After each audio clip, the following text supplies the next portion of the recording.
नमस्कार दोस्तों, स्वागत है आप सभी का केडी क्लासेज इंडिया में। इस वीडियो में सीटेट का पेपर सॉल्व करेंगे 5 जनवरी 2022 का, और इसमें ईवीएस के सेक्शंस को सॉल्व करेंगे।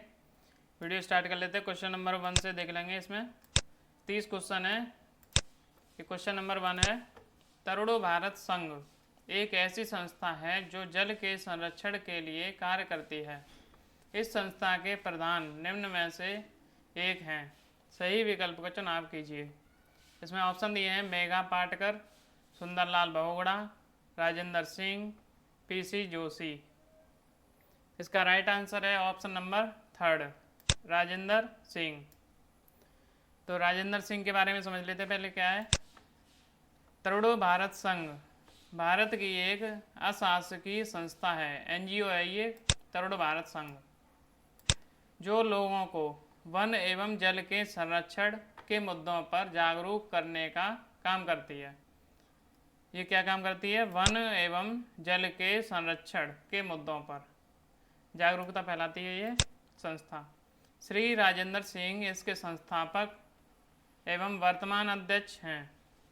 ये कौन है? राजेंद्र सिंह इसके संस्थापक और वर्तमान अध्यक्ष। इन्हें मैग्सेसे पुरस्कार से सम्मानित किया जा चुका है। इनके बारे में ये डिटेल है। नेक्स्ट क्वेश्चन पे चलते हैं। क्वेश्चन नंबर 2, भूमिगत जल के स्तर की क्षीणता का मुख्य कारण क्या है? सही उत्तर का चुनाव कीजिए। वर्षा का कम होना, वृक्षों का आवरण कम होना, सिंचाई हेतु ट्यूबवेल तथा हाथ के पंपों का उपयोग होना, नदियों का रुख बदल रहा है तथा बांध बनाए जा रहे हैं। तो इसका राइट आंसर कौन सा है? ऑप्शन नंबर 3, सिंचाई हेतु ट्यूबवेल तथा हाथ के पंपों का उपयोग होना। अब ज़्यादा से ज़्यादा ट्यूबवेल बनाए जा रहे हैं और उसकी वजह से पानी नीचे बहुत कम होता जा रहा है, तो भूमिगत जल के स्तर की क्षीणता हो रही है उसमें। अब चलते हैं नेक्स्ट क्वेश्चन पे। क्वेश्चन नंबर 3, कई स्थानों पर अम्ल वर्षा जलीय विविधता को प्रभावित कर रही है। अम्ल वर्षा निम्न में से किन प्रमुख रसायनों के कारण होती है? अब अम्ल वर्षा में कौन से अम्ल मिले होते हैं वो बताना है। इसमें ऑप्शन दिए हैं हाइड्रोक्लोरिक अम्ल तथा सल्फ्यूरिक अम्ल, नाइट्रिक अम्ल तथा सल्फ्यूरिक अम्ल, एसिटिक अम्ल तथा सल्फ्यूरिक अम्ल, हाइड्रोक्लोरिक अम्ल तथा नाइट्रिक अम्ल। तो इसका राइट आंसर है ऑप्शन नंबर 2, नाइट्रिक अम्ल तथा सल्फ्यूरिक अम्ल। नेक्स्ट क्वेश्चन पे चलते हैं। क्वेश्चन नंबर 4, धरती पर अलवण जल की उपलब्धता बहुत कम है। कुल उपलब्ध अलवण जल की निम्न में से किस में सर्वाधिक प्रतिशत कुल अलवण जल की मात्रा है? इसमें ऑप्शन है नदियां, झरने, ग्लेशियर, हिमनदी, जलप्रपात। तो इसका राइट आंसर है ऑप्शन नंबर 3, ग्लेशियर, हिमनदी। नेक्स्ट क्वेश्चन पे चलते हैं। क्वेश्चन नंबर 5, निम्न में से जल के विषय में कौन सा सही नहीं है? जल एक सार्वभौमिक विलायक है, ये सही है, जल के बारे में है। इसमें विभिन्न पदार्थों को घोलने की क्षमता है, ये भी सही है। जल का घनत्व 100 डिग्री सेंटीग्रेड पर सर्वाधिक होता है, ये गलत है, क्योंकि 4 डिग्री सेंटीग्रेड पर सर्वाधिक होता है जल का घनत्व। तो ऑप्शन नंबर 3 सही है इसमें। नेक्स्ट क्वेश्चन पे चलते हैं। क्वेश्चन नंबर 6, रीता अपने नौकरी वाले माता पिता, छोटे भाई, दादा दादी, चाचा एवं उनके परिवार के साथ रहती है। इस प्रकार की परिवार व्यवस्था को कहते हैं। ऑप्शन दिए हैं मातृवंश परिवार, जिसमें रीता की माता मुखिया हैं, पितृवंश परिवार जिसमें रीता के पिता मुखिया हैं, एकल परिवार जिसमें उसके माता पिता दोनों काम करते हैं, संयुक्त परिवार जिसमें परिवार के सभी सदस्य एक साथ करते हैं। तो इसमें कौन कौन है? रीता अपने नौकरी वाले माता पिता, छोटे भाई, दादा दादी, चाचा और उनके परिवार के साथ रहती है। तो इसका राइट आंसर कौन सा है? राइट आंसर है इसमें संयुक्त परिवार, जिसमें परिवार के सभी सदस्य एक साथ रहते हैं। तो इसमें सभी सदस्य हैं, तो इसमें कौन सा आंसर है? Option number 4। नेक्स्ट क्वेश्चन पे चलते हैं। क्वेश्चन नंबर 7, पैने, चपटे एवं चौड़े आगे के दांतों वाले पशुओं की भोजन के लिए प्राथमिकता भिन्न होती है। ये पशु निम्न में से कौन सी खाद्य संबंधी प्राथमिकता को चुनेंगे? तो इसमें पैने, चपटे एवं चौड़े आगे के दांतों वाले पशुओं के भोजन के लिए। इसका राइट आंसर है ऑप्शन नंबर सेकंड, घास एवं शाक। तो शाकाहारी होते हैं और घास खाते हैं ये, जिनके पैने और चपटे एवं चौड़े आगे के दांतों वाले पशु होते हैं वो। नेक्स्ट क्वेश्चन पे चलते हैं, क्वेश्चन नंबर 8। जो पौधे खारे जल वाले क्षेत्रों में उगते हैं उन्हें कहा जाता है? इसमें राइट आंसर कौन सा होगा? इसमें राइट आंसर होगा, इसमें लिखा है खारे जल वाले। अब खारे कौन से होते हैं? लवण वाले। तो इसमें क्या लिखा है? लवण, लवण मृदोद्भिद हेलोफाइट। तो इसमें ऑप्शन नंबर फर्स्ट सही है, खारे जल वाले है, तो इसमें क्या लिखा है? लवण, तो लवण वाले होंगे। नेक्स्ट क्वेश्चन पे चलते हैं, क्वेश्चन नंबर 9। जो रंग चित्र किसी कथा का चित्रण करते हैं जिनमें केवल प्राकृतिक रंगों का उपयोग किया जाता है, उस चित्रकला को चित्रकाठी कहते हैं। चित्रकला संबंधित है। अब ये चित्रकला किससे संबंधित है ये बताना है, जिसमें केवल प्राकृतिक रंगों का उपयोग किया जाता है। तो इसका राइट आंसर है option number first, Maharashtra. Maharashtra में इस कला का उपयोग किया जाता है प्राकृतिक रंगों का। अब इसके बारे में जान लेते हैं। यह महाराष्ट्र के सिंधुदुर्ग जिले के पिंगुली में प्रचलित है। कहाँ में प्रचलित है? सिंधुदुर्ग जिले के पिंगुली में। यह आदिवासी कला है जिसका अभ्यास महाराष्ट्र के ठाकर जनजाति द्वारा किया जाता है। चित्र का अर्थ है चित्र तथा कथा का अर्थ है कहानी, और चित्रकथी वह व्यक्ति है जो कुछ दृश्य समर्थन की सहायता से कहानी सुनाता है। इसके बारे में ये डिटेल है। नेक्स्ट क्वेश्चन पे चलते हैं, क्वेश्चन नंबर 10। उन आदिवासी वर्गों की पहचान कीजिए जो हिमाचल प्रदेश भारत के मूल निवासी हैं। अब हिमाचल प्रदेश में कौन सी जनजाति रहती है ये बताना है इसमें। तो हिमाचल प्रदेश में रहती है गद्दी जनजाति, ऑप्शन नंबर सेकंड। गद्दी जनजाति के लोग रहते हैं हिमाचल प्रदेश में। अब इसके बारे में जान लेते हैं। हिमाचल प्रदेश की जनजातियां प्रसिद्ध इंडो आर्यन परिवार समूह से संबंधित हैं। किससे संबंधित हैं? इंडो आर्यन परिवार समूह। इस क्षेत्र की प्रमुख जनजातियों में किन्नौरा जनजाति, लाहौले जनजाति, गद्दी जनजाति और गुर्जर जनजाति शामिल है। तो इतनी तरह की जनजाति हैं, लेकिन फेमस कौन सी है? गद्दी जनजाति। नेक्स्ट क्वेश्चन पे चलते हैं, क्वेश्चन नंबर 11। निम्न में से कौन सा मिजोरम का सबसे प्राचीन नृत्य रूप है? मिजोरम का प्राचीन नृत्य बताना है, इसमें कौन सा है? इसमें ऑप्शन दिए हैं सत्तरिया नृत्य, रॉफ नृत्य, चेराव नृत्य, गरबा नृत्य। तो इसका राइट आंसर कौन सा होगा? ऑप्शन नंबर थर्ड, चेराव नृत्य। अब इसके बारे में जान लेते हैं। मिजोरम के लोक नृत्यों में खल्लम, चैलम, चावंगलाई जोन, छेई हलम, थंगलाम, जंगालम और चेराव शामिल हैं। इतने तरह के नृत्य हैं। ये नृत्य मिजोरम की भावना को व्यक्त करते हैं, मिजोस की भावना को। ये नृत्य त्योहारों के दौरान किए जाते हैं। कब किए जाते हैं? त्योहारों के दौरान। ड्रम और गोंग मुख्य वाद्य यंत्र हैं जो उनके नृत्य के दौरान उपयोग किए जाते हैं। तो इसमें राइट आंसर कौन सा है? चेराव नृत्य। मिजोरम का सबसे प्राचीन नृत्य है ये चेराव नृत्य। नेक्स्ट क्वेश्चन पे चलते हैं, क्वेश्चन नंबर 12। भारत का सबसे बड़ा रेल मार्ग कौन सा है? कश्मीर से बंगलौर, डिब्रूगढ़ से कन्याकुमारी, मिजोरम से गुजरात, महाराष्ट्र से मणिपुर। इसमें कौन सा राइट आंसर होगा बताइए कमेंट करके। इसका राइट आंसर है ऑप्शन नंबर सेकंड, डिब्रूगढ़ से कन्याकुमारी। तो सबसे बड़ा रेल मार्ग कौन सा है? डिब्रूगढ़ से कन्याकुमारी। इसके बारे में जान लेते हैं। विवेक एक्सप्रेस भारत की सबसे लंबी दूरी वाली ट्रेन है। असम के डिब्रूगढ़ से, असम में पड़ता है ये डिब्रूगढ़, असम के डिब्रूगढ़ से कन्याकुमारी के बीच में चलती है और असम के डिब्रूगढ़ से कन्याकुमारी के बीच यह रेलवे लाइन की ही भारत की सबसे बड़ी रेलवे लाइन है।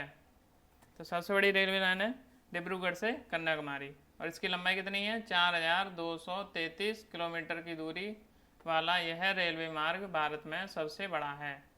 4233 किलोमीटर।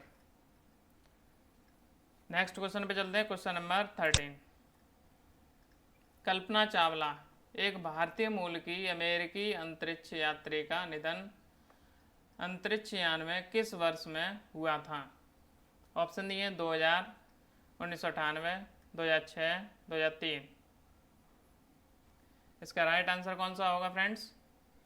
इसका राइट आंसर है ऑप्शन नंबर 4, 2003। अब कल्पना चावला के बारे में जान लेते हैं। कल्पना चावला एक भारतीय मूल की अमेरिकी अंतरिक्ष यात्री और इंजीनियर थी। अब ये रहती तो भारत में थी, हरियाणा में, लेकिन अमेरिका की तरफ से ये गई थी अंतरिक्ष में, जो अंतरिक्ष में जाने वाली भारतीय मूल की पहली महिला थी। उन्होंने पहली बार 1997 में एक मिशन विशेषज्ञ और प्राथमिक रोबोटिक आर्म ऑपरेटर के रूप में स्पेस शटल कोलंबिया से उड़ान भरी थी। कब भरी थी? 1997 में। उसकी दूसरी उड़ान STS 107 पर थी, जो 2003 में अंतरिक्ष शटल कोलंबिया की अंतिम उड़ान थी। कल्पना चावला की मृत्यु कब हुई थी? 1 फरवरी 2003 को हुई थी। तो 1 फरवरी 2003 को कल्पना चावला की मृत्यु हुई थी। नेक्स्ट क्वेश्चन पे चलते हैं। Question number 14। पक्षी विभिन्न प्रकार के घोंसले बनाते हैं तथा घोंसले बनाने के लिए विभिन्न स्थानों का चुनाव करते हैं। निम्न में से कौन से पक्षी पेड़ के तनों में अपने घोंसले बनाते हैं? ऑप्शन है कौवे, बसंत गौरी को कहते हैं बारबेट, शक्कर खोरा, सनबर्ड कहते हैं इसे, दर्जिन। इसमें कौन सा राइट आंसर होगा? इसमें राइट आंसर है ऑप्शन नंबर 2, बसंत गौरी या बारबेट। तो यह गर्मियों में पेड़ों में टुक टुक करते रहते हैं और पेड़ के तने में गहरा छेद बनाकर उसमें अंडे रखते हैं। पक्षी विभिन्न प्रकार के घोंसले बनाते हैं तथा घोंसले बनाने के लिए विभिन्न स्थानों का चुनाव करते हैं। यह गर्मियों में पेड़ों में टुक टुक करते हैं और पेड़ के तने में गहरा छेद बनाकर उसमें अंडे रखते हैं। नेक्स्ट क्वेश्चन पे चलते हैं। Question number 15। वैश्विक महामारी के समय में डॉक्टरों ने विटामिन सी से भरपूर भोजन ग्रहण करने की मात्रा को बढ़ाने के लिए कहा, क्योंकि इसमें ऑप्शन दिए हैं। यह दृष्टिवर्धक के निर्माण के लिए आवश्यक है, यह दांतों एवं अस्थियों को स्वस्थ रखता है, इससे भूख बढ़ती है, यह संक्रमण के विरुद्ध लड़ने की ताकत प्रदान करता है। तो जब वैश्विक महामारी के समय डॉक्टरों ने विटामिन सी से भरपूर भोजन ग्रहण करने के लिए मात्रा को बढ़ाने के लिए कहा, तो विटामिन सी अधिक से अधिक लेनी थी उस समय। तो ये इससे क्या होता है? यह संक्रमण के विरुद्ध लड़ने की ताकत प्रदान करता है। Option number 4। तो संक्रमण से लड़ने की ताकत आ जाती है उससे, विटामिन सी से। नेक्स्ट क्वेश्चन पे चलते हैं। Question number 16। जो भोजन हम खाते हैं उसका शरीर के अंदर क्या होता है? कक्षा 5 के विद्यार्थियों से इस विषय पर चर्चा करने के लिए शिक्षक ने कहा। शिक्षक का उद्देश्य क्या है? ऑप्शन दिए हैं पाचन क्रिया, वैज्ञानिक प्रत्ययों के विषय में विद्यार्थियों की कल्पनाशीलता का विकास करना, प्रश्न के सही उत्तर प्रतिपादित करने में विद्यार्थियों की मदद करना, विद्यार्थियों के अंतर्बोधीय विचारों का अन्वेषण करना, उपर्युक्त सभी। इसमें क्या है? भोजन जो भोजन हम खाते हैं उसका शरीर के अंदर क्या होता है, कक्षा 5 के विद्यार्थी से इस विषय पर चर्चा करने के लिए शिक्षक ने कहा। अब भोजन खाते हैं उसके बारे में बताना है स्टूडेंट को। तो इसमें क्या होगा, विद्यार्थियों के अंतर्बोधीय जो उसके अंदर क्या चल रहा है उसके बारे में, तो अंतर्बोधीय विचारों का अन्वेषण करना है। तो इसमें ऑप्शन नंबर 3 सही है, क्योंकि उसके विचार लिए जा रहे हैं उसमें कि भोजन खाते हैं उसका शरीर के अंदर क्या होता है, अंतर्बोधीय विचार। नेक्स्ट क्वेश्चन पे चलते हैं, क्वेश्चन नंबर 17। कक्षा 4 के अध्यापक अयान एक संग्रहालय की यात्रा का आयोजन करते हैं। इस क्षेत्र भ्रमण से कौन से प्रक्रियात्मक कौशलों को प्रोत्साहन मिलेगा? ऑप्शन दिए हैं, वर्गीकरण एवं प्रयोग करना, संप्रेषण एवं चरों की पहचान, अवलोकन तथा मॉडलों का निर्माण, नक्शा बनाना एवं मापन करना। इसमें अयान एक संग्रहालय की यात्रा का आयोजन करता है इस क्षेत्र भ्रमण से। तो अयान कहाँ पे जा रहा है, एक संग्रहालय की यात्रा पे जा रहा है। तो वो क्या करेगा, उसका अवलोकन करेगा, अवलोकन कर लेगा जाके, और मॉडल का निर्माण कर लेगा उसके देख करके। तो इसमें राइट आंसर कौन सा है, ऑप्शन नंबर 3। तो कहीं पे जाएंगे जैसे क्षेत्र भ्रमण पे जा रहे हैं तो उसका अवलोकन कर सकते हैं और मॉडल तैयार कर सकते हैं आगे के लिए। तो इसका राइट आंसर है ऑप्शन नंबर 3। नेक्स्ट क्वेश्चन पे चलते हैं, क्वेश्चन नंबर 18। जल में वस्तुओं की घुलनशीलता का अवलोकन करने के एक क्रियाकलाप ईवीएस की अध्यापिका मीरा अपने छात्रों से चीनी, नमक, नींबू का रस, हल्दी, आटा आदि लाने के लिए कहती है। छात्रों से यह सब चीज़ें लेकर आने के लिए कहने का सर्वोत्तम कारण क्या है? इसमें ऑप्शन दिए हैं, प्राइमरी स्कूलों में कोई प्रयोगशाला अथवा सामान उपलब्ध नहीं है। इसमें इसका मतलब ये तो नहीं होगा कि प्रयोगशाला में कोई सामान उपलब्ध नहीं होगा, वो कुछ जानना चाहती है उसमें। जैसे बच्चे लाएंगे चीनी, नमक, नींबू का रस, हल्दी, आटा, ये सब लाएंगे तो उसमें उसको मालूम हो जाएगा कि बच्चे जानते हैं या नहीं कि कौन सी चीज़ कौन सी है। तो इसमें प्रयोगशाला में तो सामान होगा पहले से ही, तो इसमें ये ऑप्शन नहीं होगा। छात्रों के सीखने की क्रिया में परिवार को शामिल करने की आवश्यकता। अब परिवार को शामिल नहीं करेंगे इसमें, क्योंकि परिवार को शामिल कर लेंगे तो परिवार ही बता देंगे, परिवार के सदस्य बता देंगे कि कौन सी चीज़ क्या है। तो इसमें परिवार को शामिल नहीं करना है। छात्रों को सम्मिलित करना, छात्र तो सम्मिलित होंगे उसमें जिससे उनके ज्ञान का निर्माण आसानी से हो सके। तो छात्र शामिल होंगे जिससे ज्ञान का निर्माण हो सके। छात्र, इसमें ये सही होगा पहले तो। और इसमें डी दिया है, छात्र अपने स्थानीय ज्ञान को स्कूल के ज्ञान से संबंधित कर सकें। अब छात्र अपने घर की जो वस्तुएं मंगाई हैं और उसको स्कूल के ज्ञान से जोड़ देंगे उसको, कि इसमें ये वस्तुएं मंगाई हैं तो इसमें स्कूल में इसकी ज़रूरत है और इसमें स्कूल में ये सिखाया जा रहा है, तो स्कूल के ज्ञान से जोड़ा जा रहा है इसमें। तो ये भी सही है। तो इसमें कौन से सही होंगे, डी, सी और डी। सी और डी किस में है, ऑप्शन नंबर 1 में। ऑप्शन नंबर 1 सही है। नेक्स्ट क्वेश्चन पे चलते हैं, क्वेश्चन नंबर 19। निम्न में से कौन सा प्राथमिक स्तर पर ईवीएस का एक थीम है? अब ईवीएस के थीम बताना है कौन सा है। इसमें ऑप्शन दिए हैं, पदार्थ, हम चीज़ें कैसे बनाते हैं और करते हैं, प्राकृतिक संसाधन, भोजन का संरक्षण। इसमें राइट आंसर है ऑप्शन नंबर 2, हम चीज़ें कैसे बनाते हैं और करते हैं। इसमें थीम दिए हैं, ये 6 थीम होती हैं टोटल। थीम के बारे में जान लेते हैं। परिवार और मित्र, ये फर्स्ट थीम है। भोजन, आवास, जल, यात्रा, वस्तुएं करने के लिए और सीखने के लिए, ये 6वीं थीम दी है इसमें, वस्तुएं करने के लिए और सीखने के लिए। और इसको इस तरह से भी लिख सकते हैं, हम चीज़ें कैसे बनाते हैं और करते हैं। ऑप्शन नंबर 2 सही है इसका। नेक्स्ट क्वेश्चन पे चलते हैं, क्वेश्चन नंबर 20। प्राथमिक स्तर के ईवीएस के पाठ्यचर्या के अनुसार विद्यार्थियों को हमारे देश के कुछ सामाजिक मुद्दों के प्रति संवेदनशील बनाया जाता है। पहचान करें कि निम्न में से किन सामाजिक मुद्दों को पाठ्यचर्या में लिया गया है? अब इसमें ऑप्शन दिए हैं बाल मजदूरी एवं वर्ग असमानताएं, जाति भेदभाव एवं दहेज प्रथा, बाल मजदूरी एवं घरेलू हिंसा, जाति भेदभाव एवं घरेलू हिंसा। इसमें क्वेश्चन में क्या दिया है? विद्यार्थियों को हमारे देश के कुछ सामाजिक मुद्दों के प्रति संवेदनशील बनाया जाता है। सामाजिक मुद्दों के प्रति संवेदनशील बनाया जाता है। तो संवेदनशील बनाएंगे तो क्या होगा? बाल मजदूरी कम होगी एवं वर्ग असमानताएं कम हो जाएंगी। तो इसमें ऑप्शन नंबर फर्स्ट सही है इसमें। नेक्स्ट क्वेश्चन पे चलते हैं। Question number 21।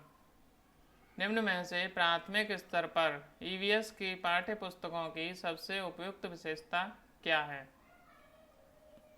ऑप्शन दिए है विषय वस्तु के माध्यम से बहुत सी जानकारी दी गई है, समाज में उपस्थित रूढ़िवादी धारणाओं एवं पूर्वाग्रहों पर ध्यान केंद्रित किया गया है, रटने द्वारा सीखने को सचेतन रूप से हतोत्साहित करने का प्रयास किया जाता है, सीखने सिखाने के साधन के रूप में केवल पाठ्य पुस्तक का उपयोग ही शिक्षकों द्वारा होता है। अब इसमें क्या दिया है? पाठ्य पुस्तकों की सबसे उपयुक्त विशेषता क्या है? विषय वस्तु के माध्यम से बहुत सी जानकारी दी गई है। इसमें ये दिया है रटने द्वारा सीखने को सचेतन रूप से हतोत्साहित करने का प्रयास किया गया है। इसमें लिखा है हतोत्साहित और इसमें लिखा है रटने। तो रटने को हतोत्साहित करने का मतलब रटने को प्रोत्साहित नहीं किया गया है। तो ये ऑप्शन सही है इसमें, ऑप्शन नंबर 3। नेक्स्ट क्वेश्चन पे चलते हैं। Question number 22। ईवीएस की पाठ्य पुस्तकों में कहानियों एवं वर्णन का उपयोग करने का सबसे उपयुक्त कारण निम्न में से कौन सा है? कहानियों एवं वर्णनों का उपयोग करने का, तो इसमें क्या दिया है? ऑप्शन कहानी अथवा वर्णन में पात्रों के साथ विद्यार्थी आसानी से तदानुभूति का अनुभव कर सकते हैं। विद्यार्थियों को स्वयं कहानियों एवं वर्णनों को पढ़ने में आनंद आता है। कहानियों एवं वर्णनों के माध्यम से शिक्षकों को पाठ संपादित करना आसान लगता है।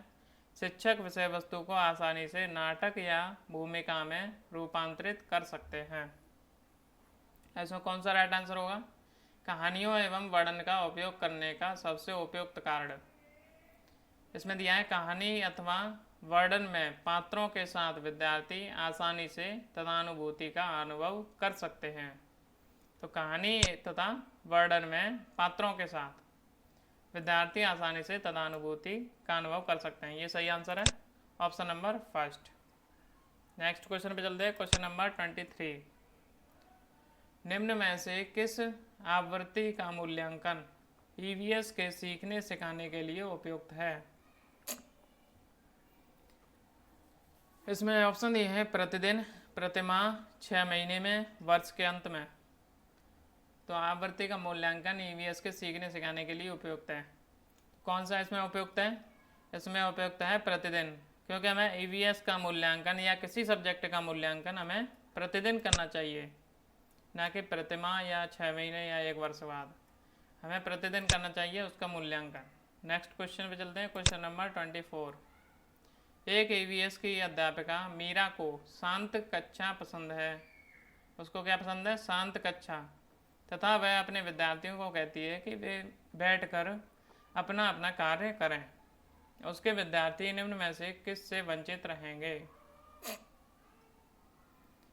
इसमें ऑप्शन दिए हैं बहुबुद्धि, अवलोकन से सीखना, व्यक्तिगत सीखना, सहपाठी द्वारा सीखना। इसमें क्या है? शांत जब बच्चे बैठेंगे तो क्या होगा? एक दूसरे से बात नहीं कर पाएंगे। अब बात नहीं कर पाएंगे तो एक दूसरे से सीख नहीं पाएंगे। तो इसका मतलब है अपने सहपाठी, अपने जो फ्रेंड हैं उनके द्वारा सीख नहीं पाएंगे। तो इसका मतलब है सहपाठी द्वारा सीखना, इससे वंचित रह जाएंगे जब वो शांत बैठे रहेंगे। तो इसमें ऑप्शन नंबर 4 सही है। नेक्स्ट क्वेश्चन पे चलते हैं। Question number 25। शिक्षक द्वारा पूछे गए प्रश्नों के उत्तर के लिए निम्न में से कौन सी युक्ति विद्यार्थियों के आकलन के लिए सही है। इसमें ऑप्शन दिए हैं, ये ABC दिए हैं, उत्तरों का मूल्यांकन सही या गलत के रूप में तथा उनके अंक संख्यात्मक हों। इसमें सही या गलत, इसमें डायरेक्ट ऑब्जेक्टिव की तरह पूछ रहे हैं। उत्तरों का मूल्यांकन सही या गलत, इसमें डायरेक्ट पूछेंगे तो उसमें आकलन नहीं कर सकते, क्योंकि बच्चे के मन में क्या चल रहा है वो समझ नहीं आएगा। इसमें सही या गलत हो जाएगा। उसमें उत्तरों में छात्रों के मूल विचारों का मूल्यांकन गुणात्मक हो, ये सही है। इसमें मूल विचार लिए जा रहे हैं, इसमें मूल विचारों का मूल्यांकन। छात्रों के अनुभवों का मूल्यांकन होगा, इसमें मूल विचारों का मूल्यांकन। इसमें गलत सही में उसमें मूल्यांकन नहीं हो पाएगा, तो इसमें A, B और C दोनों सही हैं। ऑप्शन कौन सा सही होगा? Option number 3। नेक्स्ट क्वेश्चन पे चलते हैं, क्वेश्चन नंबर 26। भोजन विषय पढ़ाते हुए सुनीता एक पर्यावरण अध्यापिका की निम्नलिखित में से कौन सी युक्ति छात्रों में अन्वेषण प्रवृत्ति को बढ़ावा देगी? भोजन विषय पढ़ाते हुए अच्छा स्वास्थ्य बनाए रखने के लिए छात्र क्या खाएं, इसके लिए अनुदेशन। छात्रों को विभिन्न क्षेत्रों के भोजन पदार्थों के चित्रों का संग्रह करने के लिए कहना। भोजन के विभिन्न स्रोतों के चित्र दिखाना। छात्रों के परिवार व समुदाय के सदस्यों से भोजन की विविधता के पसंद नापसंद पर चर्चा के लिए प्रेषित करना। ये पॉजिटिव पॉइंट है, चर्चा करना। पसंद व नापसंद पर चर्चा के लिए प्रेषित करना, ये पॉजिटिव पॉइंट है इसमें। तो इसमें कौन सा ऑप्शन सही है? ऑप्शन नंबर 4, क्योंकि इसमें भोजन विषय के बारे में पूछा गया है। छात्रों के परिवार व समुदाय के सदस्यों से भोजन की विविधता की पसंद व नापसंद पर चर्चा के लिए प्रेषित करना।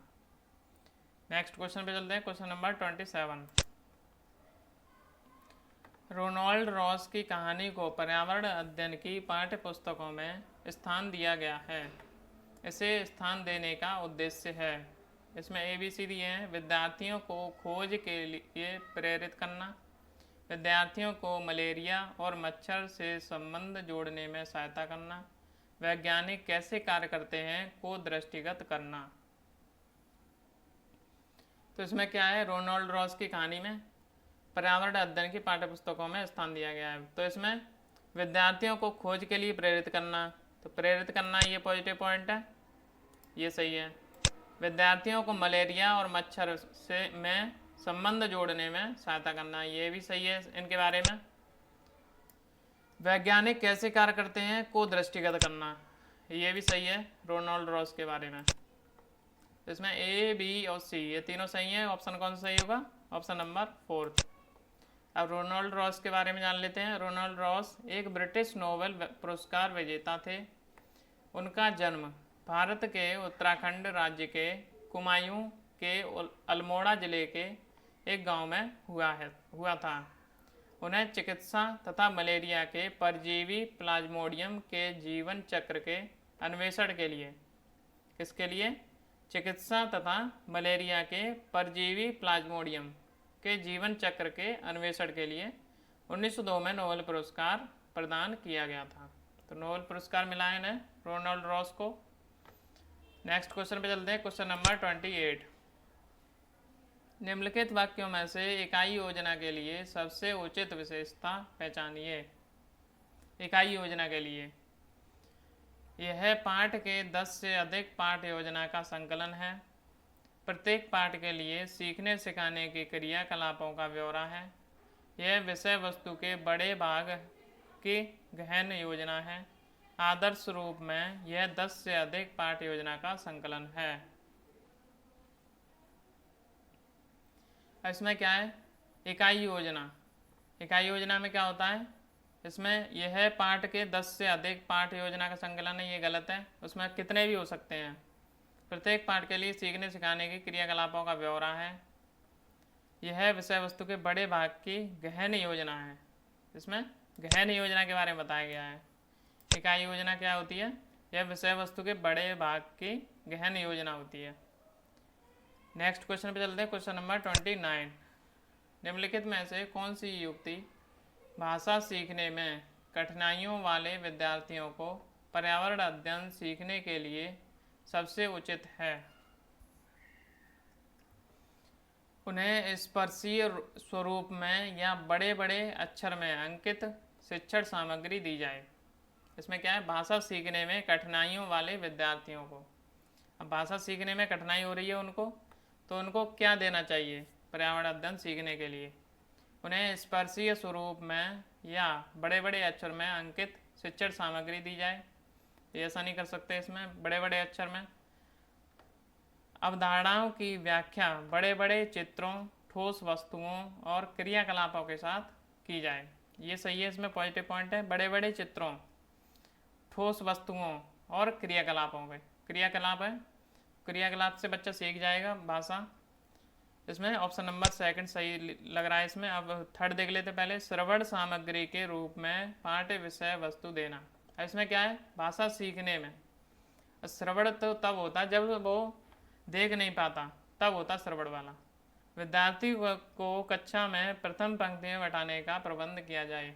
अब ये भी गलत है, क्योंकि इसमें जब किसी बच्चे को आगे बैठा लेंगे तो दूसरा बच्चा भी कहेगा कि मैं भी आगे बैठूंगा, तो इसमें ये भी सही नहीं है। तो इसमें कौन सा सही है, ऑप्शन नंबर सेकंड।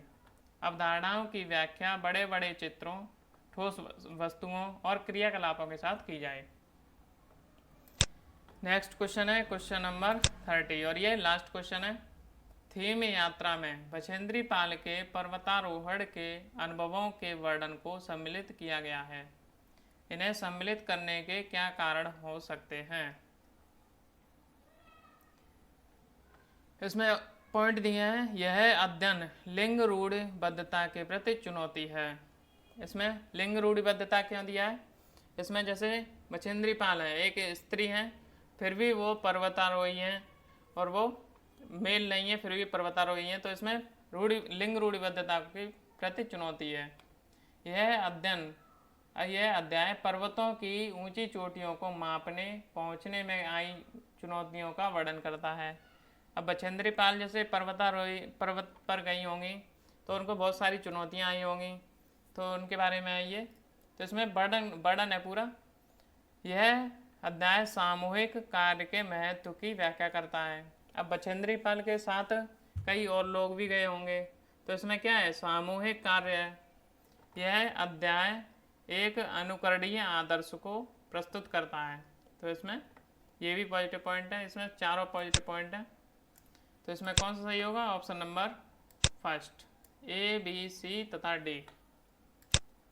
इसमें 30 क्वेश्चन आते हैं सीटेट में, और इसमें ये वीडियो ख़त्म होती है। अगर वीडियो अच्छी लगी हो तो लाइक कर दीजिए, चैनल को सब्सक्राइब कर दीजिए, और टेलीग्राम से जुड़ना चाहते हैं तो वीडियो के डिस्क्रिप्शन में टेलीग्राम का लिंक दिया है, उससे जुड़ जाइए। वीडियो देखने के लिए बहुत बहुत धन्यवाद।